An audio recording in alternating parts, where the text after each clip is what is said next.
के ना देख, रुक के ना देख, रुक के। अभी डाउनलोड करें तक ऐप। पिछले 24 घंटे में कोरोना के केसेस में 6,500 से ज्यादा का इजाफा हुआ है। देश में कोरोना केसेस की संख्या 1,45,000 के पार चली गई है। 24 घंटे में 146 मरीजों की मौत हुई है। मरने वालों की अब तक की कुल संख्या भी 4100 के पार है। हालांकि अच्छी बात यह है कि पिछले 24 घंटे में 2,770 मरीज ठीक भी हुए हैं। अब तक 60,000 से ज्यादा मरीज देश भर में ठीक हो चुके हैं। तो देश भर में ये कुल स्थिति जो है आंकड़ों की वो हमने आपको बताई। अगर राज्यवार स्थिति पर नजर डालें तो महाराष्ट्र में 52,000 से ज्यादा केसेस रिपोर्ट हो चुके हैं। कोरोना से दम तोड़ने वालों की संख्या भी यहां 1,600 पार कर गई है। कोरोना केसेस के मामले में तमिलनाडु दूसरे नंबर पर है। यहां 17,000 से ज्यादा केस हैं।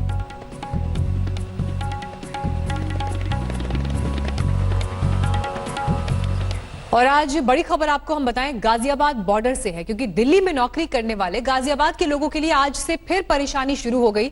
और तस्वीरें आप देखिए बॉर्डर के इलाके में जो नजर आई, क्योंकि कोरोना केस बढ़ने के बाद गाजियाबाद के जिला प्रशासन ने दिल्ली गाजियाबाद बॉर्डर को फिर से सील कर दिया है। बॉर्डर सील के फरमान के बाद सुबह सुबह सीमा पर ट्रैफिक जाम की स्थिति हो गई। हालांकि डीएम ने एक दिन पहले ही सीमा सील करने का हुक्म जारी किया था। 9 बजे तक सरकारी कर्मचारियों को परमिशन थी, लेकिन अब पूरी तरह से उसे भी रोक दिया गया है। और बॉर्डर पर ही हमारे संवाददाता जितेंद्र बहादुर सिंह इस वक्त मौजूद हैं। जितेंद्र, ये तस्वीरें हम देख रहे हैं, लंबा जाम इन तस्वीरों में दिखाई दे रहा है और 9 बजे तक की जो परमिशन थी समय तो वो भी खत्म हो गया है। अभी बॉर्डर पर क्या हालात हैं जाम को लेकर? देखिए मीनाक्षी, सबसे महत्वपूर्ण बात यह है कि लॉकडाउन में कितनी छूट देनी है और कितनी छूट नहीं देनी है, ये तय कर नहीं पा रहे हैं प्रशासन की तरफ से। राज्य प्रशासन जो है उनका ये कहना है कि यहाँ पर कोरोना संक्रमण तेजी से दिल्ली के आने वालों की वजह से फैल रहा है। इसके चलते इन लोगों ने बॉर्डर को सील कर दिया है। स्थिति 10 बजे के आसपास की वही है। आप देखिए यहाँ पर किस तरीके से पुलिस प्रशासन हर एक व्यक्ति की यहाँ पर छानबीन कर रही है मीनाक्षी, और उनसे पूछताछ करने के बाद उनका पास चेक किया जा रहा है। बहुत सारे लोगों ने जिला प्रशासन का जो स्पेशल पास है वो तो बनवा रखा है, लेकिन बहुत ऐसे लोग हैं जो कि नौकरी करने के लिए जा रहे हैं, उनके पास किसी भी तरीके का इसेंशियल जो पास है वो नहीं है। जाम की स्थिति यहाँ पर आप देख रहे हैं कि 1.5-2 किलोमीटर लंबा जाम पूरा NH-24 का जो बगल का रास्ता है वहाँ पर ऐसे ही जाम लगा हुआ है। और सुबह से ही जब से मैं यहाँ पर मौजूद हूँ इस तरीके की सिचुएशन यहाँ पर दिखाई पड़ रही है। जिला प्रशासन का ये कहना है कि जो लोग बैंक में काम करते हैं या फिर जो लोग मेडिकल स्टाफ हैं, पैरामेडिकल स्टाफ हैं, जो सरकारी का ऑफिसेज में काम करते हैं, उनको तो छूट दी गई है, लेकिन जिन लोगों के पास जिला प्रशासन की तरफ से किसी भी तरीके का पास नहीं है उनको जाने नहीं दिया जा रहा है। प्राइवेट कंपनियों में बहुत सारे लोग दिल्ली में काम करते हैं, दिल्ली से बहुत सारे लोग गाजियाबाद की तरफ आते हैं। ऐसे ही जो गाजियाबाद से दिल्ली की तरफ का रास्ता है मीनाक्षी, उसमें भी इसी तरीके से लंबा जाम लगा हुआ है। लोग ये नहीं समझ पा रहे हैं कि उनके लिए जो यहाँ से परमिशन दी जा रही है उसमें कितनी छूट होगी और कितनी उनको रियायत दी जाएगी। इसके लिए वो लोग काफी परेशान हैं। जो ये असमंजस की स्थिति यहाँ पर बनी हुई है, जो ये असमंजस की स्थिति बनी हुई है, क्योंकि कल अचानक से ऑर्डर आया कि अब एक बार फिर से बॉर्डर सील किए जाएंगे, तो अब इसे लेकर आगे क्या कोई क्लैरिटी है? कब तक ये रहेगा? लोगों को कैसे कम्युनिकेट किया जाएगा? क्योंकि आज भी तो लोग सड़कों पर निकल आए ना, उन तक ये जानकारी सही तरीके से नहीं पहुंची। इसका मतलब देखिए मीनाक्षी, यही क्लैरिटी नहीं है। जिला प्रशासन उनके यहाँ पिछले 24 घंटे में 4 केसेस गाजियाबाद में आ गए, तो इसकी वजह से उनको ये लगा कि दिल्ली से जो लोग मूवमेंट कर रहे हैं उनकी वजह से केसेस गाजियाबाद में बढ़ रहे हैं। इसके लिए उन्होंने अचानक ये फरमान जारी कर दिया कि दिल्ली से जो लोग भी गाजियाबाद के लिए आएंगे उनको आने नहीं दिया जाएगा। ऐसे ही गाजियाबाद से जो दिल्ली की तरफ जा रहे हैं उनको भी रोका जा रहा है। तो इस तरीके से क्लैरिटी नहीं है जो जिला प्रशासन की तरफ से कहा गया है। बहुत सारे लोग अपने घरों से निकल आए हैं, उसमें उनका ये कहना है कि उनके पास जो आइडेंटिटी कार्ड है पहले उनको जाने दिया जा रहा था। दिल्ली में बहुत जगहों पर ऑफिसेज खुले हैं, प्राइवेट ऑफिस खुले हैं, उनके ऑफिस की तरफ से अभी किसी भी तरीके का पास नहीं दिया गया है, इसलिए उनको काफी दिक्कत हो रही। तो जिला प्रशासन को इन तमाम चीजों पर ध्यान देना पड़ेगा, जिससे कि लोगों का काम और आगे लोगों की परेशानी कम हो, इसके लिए प्रयास होने भी जरूरी है। शुक्रिया जितेंद्र आपका इस जानकारी के लिए। लेकिन बॉर्डर के इलाकों में जो तस्वीर आपने देखी जाम की वो बनी हुई है, लेकिन दिल्ली के नजदीकी नोएडा में एक सोसाइटी को सील करने पर पुलिस और वहां रहने वाले लोगों के बीच में विवाद हो गया। पुलिस नोएडा एक्सटेंशन स्थित एक सोसाइटी को सील करने पहुंची थी, लेकिन वहां रहने वालों ने पूरी सोसाइटी सील करने के फैसले का विरोध किया। लोगों का यह कहना था कि पूरी सोसाइटी सील होने से वो नौकरी पर नहीं जा सकेंगे और उनकी नौकरी चली जाएगी, इसलिए नौकरी पेशा लोगों को आने जाने की छूट दी जाए। लेकिन पुलिस ने एक नहीं सुनी और अफसर तो अपनी सैलरी की कहानी सुनाने लगे। उनका दर्द भी छलका कि काम तो 24 घंटे करते हैं और बदले में वेतन पूरे 24 घंटे का नहीं मिल रहा। आपकी ना कोई सैलरी कटेगी, आपको वो खुद ही नहीं बुलाएंगे। मैंने क्या कहा?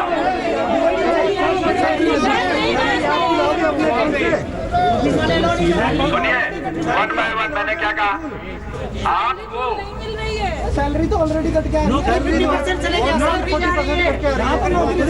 आप यहाँ देखिए, हम सामने खड़े हैं, हम भी नौकरी कर रहे हैं, ठीक है, हम भी नौकरी कर रहे हैं। और यहाँ ये कहने की बात नहीं है कि किसकी कितनी सैलरी कट रही है।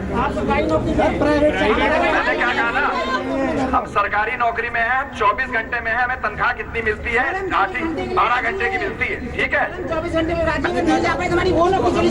आप देखिए, बहस का मुद्दा नहीं है। अगर बहस का मुद्दा है तो बाहर आ जाइए, बाहर आ जाइए। मैं दोनों ही बात, मैंने कहा मैं जितना पोलाइट हूँ, अगर मैं यहाँ पे रीजनेबल, जितने मुझसे सवाल अगर आप लोग करना चाह रहे हैं, ठीक है, यहाँ पे ना हम सैलरी किसी की डिस्कस करने के लिए कि मेरी सैलरी कितनी है या आपकी सैलरी कितनी है, हम जो भी है नियम कानून में बात कर रहे हैं। जिसको जाना है वही जाएगा, जिसको नहीं जाना है नहीं जाएगा। This is strict instructions. मैंने बार बार आप लोगों से कहा है, आपकी हर फैसिलिटीज के लिए। तो भूख से मर जाएगा सर, हम लोग तो भूख से मर जाएंगे, खाएंगे नहीं तो। ये आप डीएम साहब से निवेदन कर सकते हैं। कोई भूख से, देखिए, जो मजदूर पलायन कर रहे थे उनको भी भूख से मरने नहीं दिया गया है। मैंने क्या कहा? उनको भी भूख से मरने नहीं दिया गया है।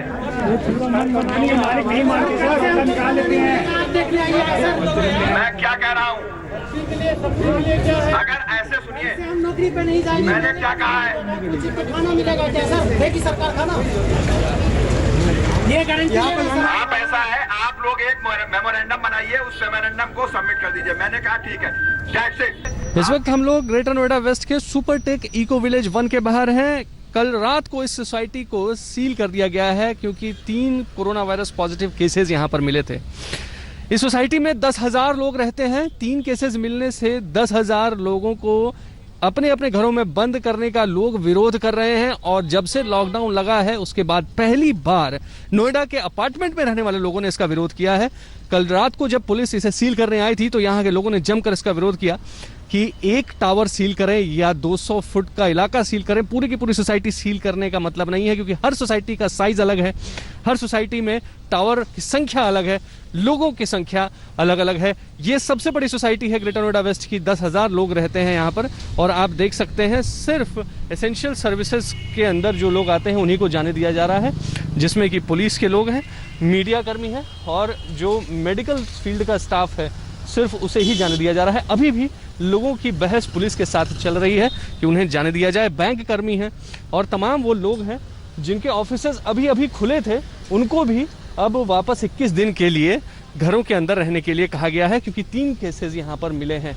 इस तरह की स्थिति से अब 2-4 होना पड़ रहा है पुलिस को। कहीं ना कहीं लोगों के सब्र का बांध भी टूट रहा है और स्ट्रैटेजी लोगों ने कहा है कि गवर्नमेंट को चेंज करनी पड़ेगी।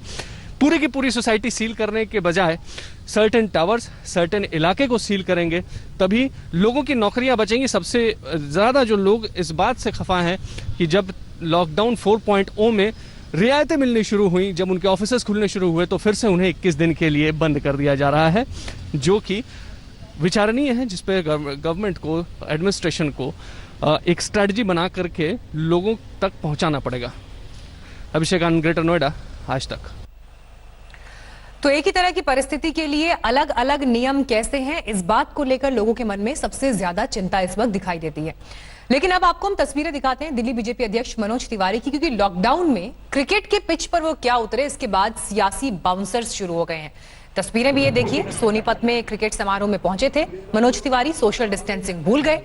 ये वही हरियाणा है जिसने कोरोना को लेकर दिल्ली सीमा सील कर दी थी। लेकिन कल जब मनोज तिवारी से भी बात की गई तो उनका यह कहना था कि क्रिकेट जैसे खेल में सोशल डिस्टेंसिंग ही रहती है। स्टेडियम खोलने का, स्टेडियम में एक्टिविटी शुरू करने का बिना दर्शक के ये शुरू हो चुका है, इसलिए किसी को इस तरह से गलतफहमी ना हो। और हमने तो पूरा वहाँ जितने भी करीब 25-26 लोग टोटल थे, तो सब लोग वो थर्मोमीटर से सबका चेक करके और सबको हेल्थ चेकअप के बाद ही वहाँ पे आए थे लोग। जहां आप एक तरफ डॉक्टर्स को और दिल्ली में काम करने वाले कोरोना योद्धाओं के भी हरियाणा प्रवेश में रोक लगाते हैं, वहीं दूसरी तरफ मनोज तिवारी जी को आपने कैसे वहां पर खेलने की और स्पोर्ट्स एक्टिविटी में हिस्सा लेने की छूट दे दी? क्या वो दिल्ली के सांसद नहीं हैं? और सोशल डिस्टेंसिंग का जहां तक सवाल है, संवेदनशीलता का जहां तक सवाल है, इस वक्त में मैसेज देने का जहां तक सवाल है, उस पर भाजपा क्या कर रही है? दिल्ली के केशवपुरम इलाके में फुटवेयर बनाने वाली कंपनी में भीषण आग लग गई। इस फैक्ट्री के एक बड़े हिस्से को आग ने अपनी चपेट में ले लिया। आग की सूचना मिलने पर फायर ब्रिगेड की करीब 15 गाड़ियां मौके पर पहुंची और बड़ी कोशिशों के बाद आग बुझाई जा सकी। तस्वीरें आपके सामने। एक बड़ा हिस्सा इस फैक्ट्री का आग की चपेट में आ गया। भीषण धुआं वहां पर। दमकल की गाड़ियां फौरन घटनास्थल पर पहुंची और 15 गाड़ियों ने आग बुझाने का ये पूरा ऑपरेशन कंप्लीट किया।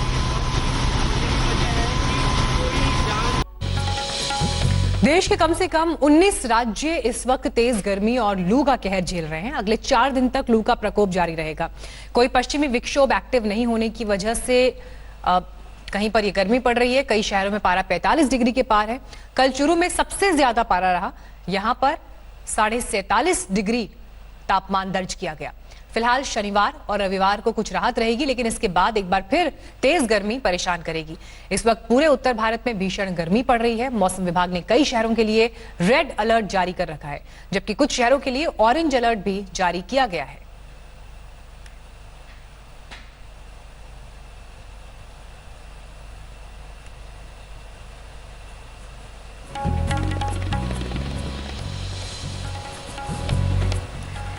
तो वो शहर जहां पर ऑरेंज अलर्ट जारी किया गया है उनके भी हम आपको नाम दिखा रहे हैं, लेकिन रेड अलर्ट देखिए राजस्थान का बीकानेर, मुजफ्फरनगर,